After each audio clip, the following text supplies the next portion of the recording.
चंद्र बदन मृगलोचन भवानी के पूजब हे। चंद्र बदन मृगलोचन भवानी के पूज बहे। मैया के द्वार पर हरा हर पीपर, मैया के आरे पर हरा हर पीपर, लाल ध्वजा फहराए। भवानी के पूज बहे, लाल ध्वजा फहराए। भवानी के पूज बहे।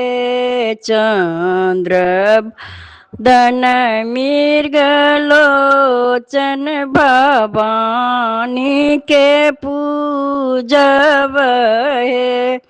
मैया के बाग में लाले लाले फलबा दे, बी के बागों में लाले लाले फलबा, ताही पर सुगा में नाराए। भवानी पूजब हे, ताही पर सुगा में नाराए। भवानी के पूजब हे। चंद्र बदन मृगलोचन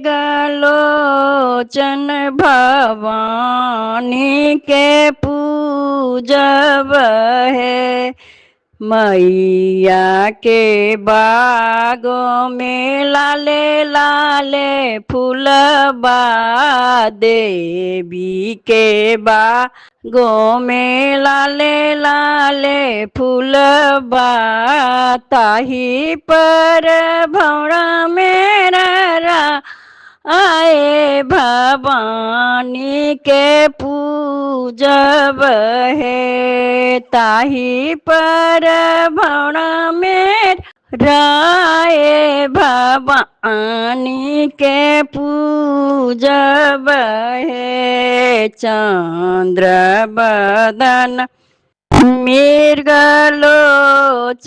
भवानी के पूजब हे। मैया के द्वारे पर सिंह बागर जय, देवी के द्वारे पर सिंह बागर जय, से देखी जिया घबराए। भवानी के पूजब हे, से देखी जिया घबरा ए। भवानी के पूजब हे। चंद्र बदन मृगलोचन भवानी के पूजब हे। अचरा पसारी मैया सेवक मांगे, अचरा पसारी मैया बेटी मांगे। दिया भय बर मोर, भवानी के पूजब हे। दिया भय बर मोर, भवानी के पूजब हे। चंद्र बदन मृगलोचन भवानी पूजब हे। भवानी के पूजब हे। अगर अहाँ सबके ई गीत पसंद आयल त तऽ हमर चैनल मैथिली गीत के सब्सक्राइब जरूर करब।